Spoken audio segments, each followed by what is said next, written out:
విజయవాడ భవానీ నగర్‌లో ఇటీవల 42 ఇళ్ల వరకు వాటిని కూల్చివేయడం జరిగింది. ఎందుకంటారు? ఆ ప్రాంతం ఎవరిది? ఎందుకు కూల్చేశారు సడెన్‌గా? ఆ ప్రాంతం తెలుగుదేశం పార్టీ నాయకులది. 1980లోనే ఒక సొసైటీ ఉన్నదని చెప్పని ఈ మధ్య 2-3 సంవత్సరాలకు ముందర ఒక దొంగ డాక్యుమెంట్ క్రియేట్ చేశారు. అది ఇంచుమించుగా 300 కోట్లు విలువ చేసేటువంటి ప్రాపర్టీ, 2 ఎకరాల సంథింగ్, 2 ఎకరాల 20 సెంట్లు 30 సెంట్లు ఉంది. అది చాలా విలువైనటువంటి 300 కోట్లు పైన చేసేటువంటి ఆ ప్రాపర్టీని తెలుగుదేశం అనుయులు, తెలుగుదేశం అక్కడ ఎంపీగా ఉన్నటువంటి కేశినేని నాని వాళ్ళందరూ కలిసి ఒక దొంగ డాక్యుమెంట్ క్రియేట్ చేశారు. ఈ సొసైటీ ఎప్పుడు ఏర్పడింది? 1980లో ఏర్పడినటువంటి సొసైటీగా ఇప్పుడు 22లోనో 23లోనో దాని డాక్యుమెంట్ క్రియేట్ చేశారు. డాక్యుమెంట్ క్రియేట్ చేసి వాళ్ళ నిర్దాక్షిణ్యంగా వాళ్ళందరూ ఇల్లు కూడా కొట్టేశారు. హైకోర్టులో ఒక పక్క స్టే ఉంది, టైం ఇవ్వమని చెప్పని, అయినా కానీ బేఖాతరు చేస్తూ హైకోర్టు ఆర్డర్స్ కూడా బేఖాతరు చేస్తూ వాళ్ళు ఇల్లు కొట్టేయడం జరిగింది. మరి ఇల్లు వాళ్ళు కాదు అంటప్పుడు వాళ్ళకి ఎందుకు అప్రూవల్స్ ఇచ్చారు, వాళ్ళకి ఎందుకు కరెంట్ ఇచ్చారు, వాళ్ళకి ఎందుకు వాటర్ పాయింట్ ఇచ్చారు, వాళ్ళకి ఎందుకు ఇది ఇచ్చారు? అన్ని అనుమతులు ఉన్నాయి కదా. ఆ అనుమతులు ఉన్నప్పుడు వాళ్ళకి ఎందుకు ఎట్లా అనుమతులు ఇచ్చారు? 1980లో నువ్వు ఆ సొసైటీ అంటే ఆ అనుమతులు తీసుకునేటప్పుడు, కన్స్ట్రక్షన్ చేసేటప్పుడు ఒక రోజులో కట్టింది కదా. ఇది కొంచెం కనీసం ఉన్న ఆ లేఅవుట్ ఇంచుమించుగా 40-50 ఇళ్ళు ఆ లేఅవుట్ కన్స్ట్రక్షన్ చేయడానికి 3-4 సంవత్సరాలు ఈజీగా పడుతుంది కదా. ఈ 3-4 సంవత్సరాలు ఏం చేస్తున్నారు మీరు? ఏమైనా పొడుతూ అవుతున్నారు ఎవరికన్నా? లేదు కదా. మరి ఇప్పుడు సడన్ గా మీ ప్రభుత్వం వచ్చిన వెంటనే ఎందుకు ఈ భూముల మీద కన్నేస్తున్నారు? ఇప్పుడు చూడండి, మన హైకోర్టు కూడా మూతుల మీద వేలేసుకున్నది, ముక్కలు వేలేసుకుని హైకోర్టు కూడా ఏంది ఇది 27 ఎకరాలని ఒక భూమిని 99 పైసలకి ఇచ్చారు ఒక రహేజా కంపెనీకి, ఒక రియల్ ఎస్టేట్ కంపెనీకి, రహేజా అనేటువంటి ఒక రియల్ ఎస్టేట్ కంపెనీకి 27 ఎకరాలని 99 పైసలకి ఇచ్చాడు. ఇదే కేశినేని చిన్నికి గుడుగుపాడు వెంకటేశ్వర స్వామి అనేటువంటి మచిలీపట్నం దగ్గర గుడుగుపాడు వెంకటేశ్వర స్వామి అని ఒక దేవాలయం ఉంది. ఆ దేవాలయానికి విజయవాడ పక్కనే గొల్లపూడిలో 40 ఎకరాల ల్యాండ్ ఉంది. 14-19 మధ్యలో చంద్రబాబు నాయుడు గారు ముఖ్యమంత్రి అవ్వగానే ఆ ల్యాండ్ పేరు కన్నేసి ఈ యొక్క గుడుగుపాడు వెంకటేశ్వర స్వామిని దుర్గగుడికి హ్యాండ్ ఓవర్ చేశాడు. ఇంతకు ముందు అది ఎండోమెంట్ లో ఉంది, దుర్గగుడికి హ్యాండ్ ఓవర్ చేశాడు. ఎందుకు హ్యాండ్ ఓవర్ చేశాడంటే ఈ 40 ఎకరాలను కొట్టియాలా, ఏదో ఒక విధంగా కొట్టియాలా అని చెప్పని దుర్గగుడికి హ్యాండ్ ఓవర్ చేశారు.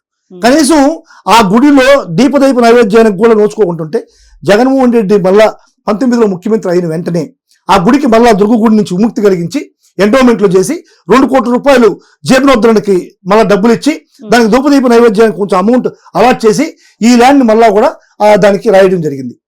మళ్ళా 2024లో సీఎం చంద్రబాబు నాయుడు రాగానే మళ్ళా చేశాడు, ఈ నేలపైన కన్నేసి కేశినేని చిన్ని అనేటువంటి వ్యక్తికి 10 లక్షల రూపాయలకి ఎకరా అనేటువంటి దూరంలో 10 లక్షల రూపాయలకి ఎకరా 40 ఎకరాలు కేశినేని చిన్నికి హ్యాండ్ ఓవర్ చేయడం జరిగింది.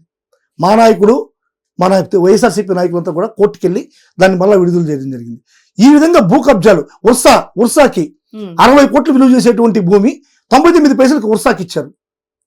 ఇదే విధంగా మచిలీపట్నంలో ఒక 20 ఎకరాలు, అదేవిధంగా ఇప్పుడు ఒక 10 ఎకరాలు ఒక బే వ్యూ రిసార్ట్ కంపెనీ అంట, బే వ్యూ రిసార్ట్ అనేటువంటి ఒక కంపెనీకి విశాఖపట్నంలో ఒక 4 ఎకరాలు, ఇదే 20 ఎకరాలు మచిలీపట్నంలో పోర్టు ఎదురుగా 20 ఎకరాలు ఊరికే జస్ట్ నామకే వాస్తే దారాదత్తం చేశారు.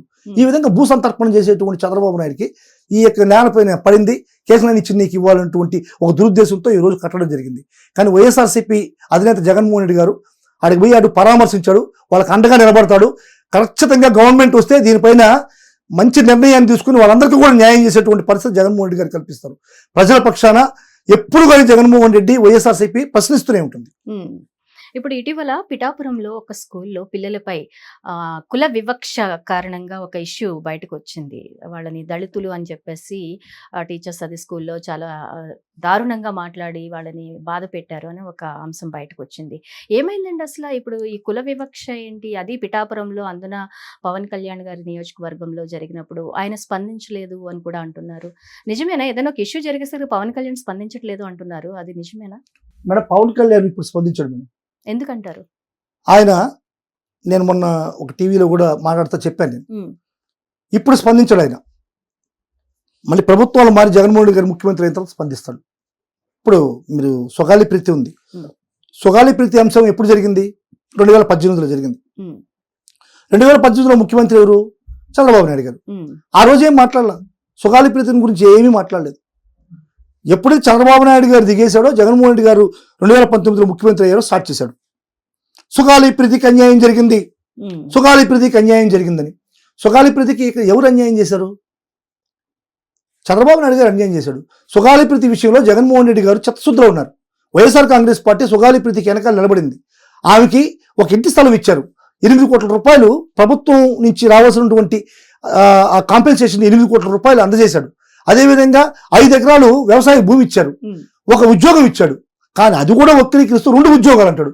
సుగాలి ప్రీతి వాళ్ళ అమ్మ పార్వతమ్మకి ఉద్యోగాన్ని కూడా ఇదే కాంపెన్సేషన్లో మన పవన్ కళ్యాణ్ చెప్తున్నాడు. అంటే పవన్ కళ్యాణ్కి అవగాహన రాహిత్యం. ఆమెకి ఇప్పుడు రాలేదు, 2014లో వచ్చింది. సుగాలి ప్రీతి ఇష్యూ జరిగింది 2018లో. సుగాలి ప్రీతి వాళ్ళ అమ్మ పార్వతమ్మకి 2014లో ఉద్యోగం వస్తే ఆమె ఫిజికల్ హ్యాండిక్యాప్డ్ అకౌంట్లో ఆమెకు ఉద్యోగం వచ్చింది. ఆ ఉద్యోగం మనం జగన్మోహన్ రెడ్డి గారు లేకుంటే చంద్రబాబు నాయుడు గారు పవన్ కళ్యాణ్ గారు ఇచ్చింది కాదు. ఒకే ఒక ఉద్యోగం మాత్రం జగన్మోహన్ రెడ్డి గారు ఇచ్చారు. ఒక ల్యాండ్ ఇంటి పట్టా ఇచ్చాడు, 5 ఎకరాలు వ్యవసాయ భూమి ఇచ్చాడు, 8 కోట్ల రూపాయలు కాంపెన్సేషన్ ఇచ్చాడు. ఇన్ని చేసినా కానీ జగన్మోహన్ రెడ్డి గారిని ప్రశ్నిస్తాడు. ఇవన్నీ కూడా నా వల్లే చేశానంటాడు. జగన్మోహన్ రెడ్డి గారు నీకు భయపడేవి చేశాడా? జగన్మోహన్ రెడ్డికి ఎవరిని చూసినా భయం ఉండదు. ఆయన ప్రజల పట్ల బడుగు బలహీన వర్గాల పట్ల చిత్తశుద్ధి ఆయనకి. ఎప్పుడు కూడా ప్రజల పక్షాన్ని నిలబడతాడు ఆయన. ఆ క్రమంలో చేశాడు, ఎవరికి భయపడి కాదు. నువ్వు ఈరోజు జగన్మోహన్ నాకు పవర్ వస్తే, అధికారం వస్తే సుగాలి ప్రీతికి మొట్టమొదటి సంతకం పెడతాను, నేను న్యాయం చేస్తానన్నారు. ఈరోజు సుగాలి ప్రీతికి ఏం న్యాయం చేశారు? 18 నెలలైంది మీరు డిప్యూటీ సీఎం అయ్యి. ఏం న్యాయం చేశారు? ఏం న్యాయం చేయలేదు. 33,000 మంది మహిళలు మిస్ అయ్యారు ఈ వాలంటీర్ల వల్ల అన్నారు. ఎంతమంది మహిళల్ని 18 నెలల్లో ఎంతమంది మహిళల్ని మీరు ముందుకు తీసుకొచ్చారు? మీరు చెప్పాలి, ప్రభుత్వానికి ప్రజలకు చెప్పాలి. అతనికి పరిపాలన అవగాహన లేదు. కనీసం పిఠాపురంలో ఏం జరుగుతున్నటువంటి విషయాలు కూడా ఆయనకు తెలియదు. పిఠాపురంలో ఒక క్యాస్ట్ని ఎలివేశారు, ఎస్సీ కులాన్ని ఎలివేశారు. దానిపైన ఏం నిర్ణయం తీసుకున్నారు మీరు? ఏ రోజున ఒక స్టేట్మెంట్ ఇచ్చారా? అసలు ఏం జరుగుతుందో దగ్గర నేను ఆలోచించారా? ఈ అవగాహన రాహిత్యంతో అతను చేసేటువంటి పని ఒకటే మేడం. చంద్రబాబు నాయుడు చెప్తాడు, పవన్ కళ్యాణ్ చేస్తాడు. ఆయనకి ఒక ఫ్లైట్ ఇచ్చారు, ఒక హెలికాప్టర్ ఇచ్చారు, ఫండ్స్ ఇస్తున్నారు, అధికారు పక్కన కుర్చీ వేసి కూర్చొని పెడుతున్నారు. అవి చాలా ఆయనకి. ఉదయాన్నే బయలుదేరుతాడు, ఇక్కడ మాదాపూర్లో విజయవాడకి పోతాడు ఫ్లైట్లో, స్పెషల్ ఫ్లైట్లో. అక్కడి నుంచి చాపర్లో ఏదో ఒక కార్యక్రమానికి పోతాడు. మళ్ళీ అక్కడి నుంచి మన చాపర్లో మళ్ళీ ఎయిర్పోర్ట్కి వస్తాడు విజయవాడలో. ఆ తర్వాత మళ్ళీ హైదరాబాద్కి వస్తాడు, హైదరాబాద్లో నిద్రపోతాడు. మొన్న సింపుల్గా చెప్తాను చూడండి మేడం, మొన్న చిత్తూరు జిల్లా పర్యటనకి వెళ్ళాడు. ఏది ఈ ఎర్రచందనం దొంగలు పరిశీలించాలనేటువంటి విషయంలో చిత్తూరు జిల్లాలోకి వెళ్ళాడు. చిత్తూరు జిల్లా ఉదయాన్నే హైదరాబాద్లో బయలుదేరాడు, మాదాపూర్లో. ఇక్కడికి పోయాడు. పోయేసి ఒక ప్రత్యేక విమానంలో విజయవాడకి వెళ్ళాడు. విజయవాడ నుంచి మళ్ళా ఒక ప్రత్యేక విమానంలో తిరుపతి రేణిగుంట ఎయిర్పోర్ట్లో దిగాడు. ఎయిర్పోర్ట్లో దిగేసి పోయి ఆ ఎర్రచందనం దొంగల్ని పరిశీలించి ఆడకపోయి ఒక స్టేట్మెంట్ ఇచ్చాడు. ఎర్రచందనం అనేది ఎట్టొస్తుందో అనేది మనకు తెలియదు సార్. నేను తిరుపతిలోని చదువుకున్నాను, తిరుపతిలోని పెరిగాను, వెంకటేశ్వర స్వామి పాదాల దగ్గర విన్నాను. నేను కూడా చదువుకున్నవాడినే. నాకు ఎప్పుడు కానీ విన్నటువంటి ఒక వాదన అది. వెంకటేశ్వర స్వామి కాలికి గాయం తగిలితే ఆ గాయం నుంచి చుంటే రక్తం వస్తే ఆ రక్తం ఎర్రచందనం చెట్టుగా మారిందంట. ఈ పిఠాపురం పీఠాధిపతి ఏ 1,00,000 పుస్తకాలు చదివాడో కానీ, ఏ 1,00,000 పుస్తకాల్లో ఉన్నదో కానీ తెలియదు, కానీ ఆ సిద్ధాంతాన్ని ముందుకు తీసుకొచ్చాడు. అక్కడి నుంచి మళ్ళీ తిరిగి ఫ్లైట్ ఎక్కి హైదరాబాద్కి వచ్చాడు. మరుసటి రోజే పలమనేరులో ఈ యొక్క సుంకు ఏనుగుల పరిరక్షించే ఆ యొక్క చూడాల్సినటువంటి ఒక ప్రోగ్రాం ఉంది. ఎక్కడ? పలమనేరులోనే. ఆ ప్రోగ్రాంకి తిరుపతిలోనే బస్ చేసి అక్కడి నుంచి పోవచ్చు కదా. మళ్ళా రేణిగుంట నుంచి హైదరాబాద్కి వచ్చాడు. హైదరాబాద్ నుంచి మరుసటి రోజు మళ్ళీ హైదరాబాద్ నుంచి రేణిగుంటకు పోయాడు. రేణిగుంటకు పోయి ఆ ఏనుగుల్ని పరామర్శించి అట్టే వస్తా పెద్దిరెడ్డి రామచంద్రారెడ్డి నేలని ఫోటోలు తీసుకున్నాడు. అసలు పెద్దిరెడ్డి రామచంద్రారెడ్డి నేల గురించి నీకు ఏం అవగాహన ఉంది? మీకు అవగాహన రాహిత్యంతో మాట్లాడితే ఇట్టే ఉంటుంది. ఆయన ఆ ల్యాండ్ కొనుక్కున్నాడు.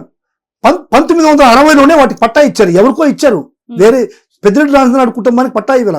1960లోనే దానికి పట్టా ఇస్తే ఆ పట్టాకి వ్యతిరేకిస్తూ ఆ రోజు ఫారెస్ట్ అధికారులు ఎన్నోసార్లు కోర్టులకు వెళ్ళారు.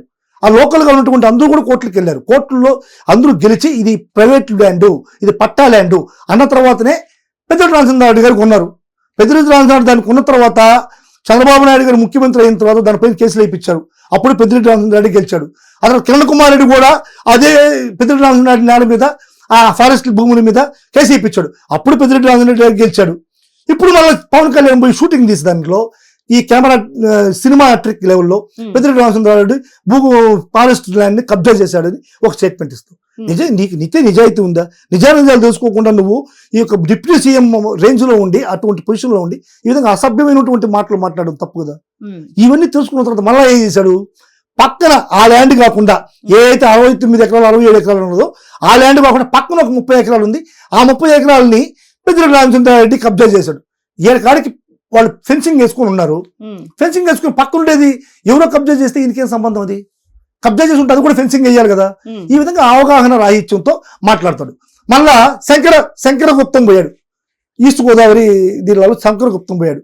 ఆడకు పోయి రైతులను పరామర్శించాలా. 2 లక్షల టెంకాయ చెట్లు తలలు ఎండిపోయాయి. ఎందుకు ఎండిపోయాయి, రైతులు ఏమి ఇబ్బంది పడుతున్నాడు, రైతుల సమస్యలు ఏంది, వాటిని ఏ విధంగా మనం ఓవర్టేక్ చేయాలా, ఏ పరిస్థితులు క్రియేట్ చేస్తే అవి బాగుపడతాయి అనేటువంటి విధానం మర్చిపోయి అన్ని మాట్లాడకుండా, ఆ రైతుల గురించి మాట్లాడకుండా, ఈ పచ్చదనం, ఈ కోనసీమ పచ్చదనంగా ఉంది, ఈ పచ్చదనం చూసి తెలంగాణ వాళ్ళు విడిపోయారు, తెలంగాణ వాళ్ళు దిశ దగ్గరే ఈ పచ్చదనం పోయింది అనే మాదిరిగా తెలంగాణ వాళ్ళని ఎత్తు చూపించాం. తెలంగాణలో పెద్ద అజిటేషన్. ఎందుకంటే విడిపోయాం, రాష్ట్రం విడిపోయిన తర్వాత మనంతా తెలుగు వాళ్ళం, సోదరులం, ఒకరికొకరికి అన్యోన్యంగా ఒక అన్నదమ్ముళ్ళ మాదిరి ఉన్నాం అనేటువంటి విధంగా ఇప్పుడు ఉంటే, మళ్ళా తెలంగాణకి ఆంధ్రాకి మధ్య చర్చు. ఎవరైనా సరే మనం హైదరాబాద్కి పోతే మనం అలా ఆంధ్ర ఒడుగును అని కుట్టే పరిస్థితి. నిజంగా ఇది అవగాహన రాహిత్యమా లేకుంటే ఇప్పుడు పవన్ కళ్యాణ్ అన్న మాట వల్ల అంతే కదా.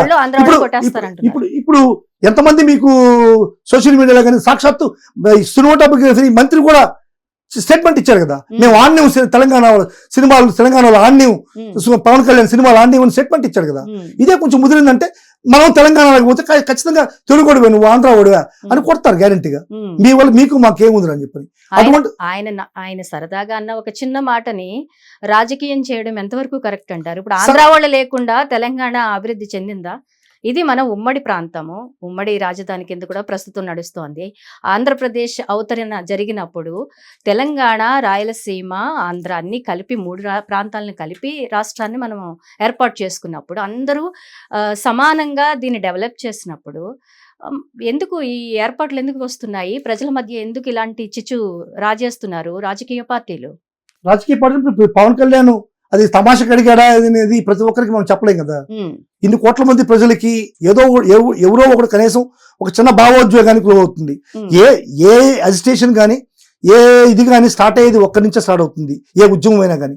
ఇప్పుడు ఆంధ్ర ఉద్యమం కావచ్చు, లేకుంటే తెలంగాణ ఉద్యమం కావచ్చు, ఏదైనా సరే ఉద్యమం ఒక్క వ్యక్తి దగ్గర నుంచి స్టార్ట్ అయ్యి ఇంత స్టేజ్కి వస్తుంది. ఏ ఒక్కరి దగ్గర ఈ విధంగా పవన్ కళ్యాణ్ అన్నాడు అన్నటువంటి ఉద్యమం స్టార్ట్ కావచ్చు కదా. ఇప్పుడు మీరు నన్ను ప్రశ్నిస్తున్నారు మేడం, ఇది ఉమ్మడి ప్రాంతం కదా, ఇది మనకు హక్కు ఉంది కదా, మనం ఎందుకు వెళ్ళిపోయామని చెప్పి మీరు ఇదే మాట చంద్రబాబు నాయుడు గారు ఖచ్చితంగా అడగాలి. ఎందుకంటే అవసరం ఉంది. హిట్ టీవీ యాప్, ఇందులో short news, live news, entertainment shows, movies, digital magazines తో పాటు మీ జిల్లా వార్తలను కూడా ఫ్రీగా చూడొచ్చు. ఇంకెందుకు ఆలస్యం, వెంటనే హిట్ టీవీ యాప్ ని డౌన్లోడ్ చేసుకుని ఫ్రీగా ఎంటర్టైన్మెంట్ పొందండి. Hit TV app, hit TV app, please download hit TV app. Hit TV app ని ఫ్రీగా డౌన్లోడ్ చేసుకుని ఎంజాయ్ చేయండి. మీకు నచ్చిన ఎంటర్టైన్మెంట్ కోసం హిట్ టీవీ యాప్ ని ఫ్రీగా డౌన్లోడ్ చేసుకుని ఎంజాయ్ చేయండి. హిట్ టీవీ యాప్ ని డౌన్లోడ్ చేసుకుని ఆస్వాదించండి, ఆశీర్వదించండి. ఇంతమంది సెలబ్రిటీలు హిట్ టీవీ యాప్ ని డౌన్లోడ్ చేసుకోండి అని చెప్తున్నారంటే ఎంత మంచి యాప్ ఆలోచించండి. అమెరికా అమెరికాలో చదవాలనుకునే వాళ్ళకి విశ్వసనీయమైన పేరు మన శౌర్య కన్సల్టెన్సీ. UK లో 1 year masters, UK లో 1 year masters, 2 years work permit up to 5 years visa. Contact Saurya Consultancy. Contact 89851 89851.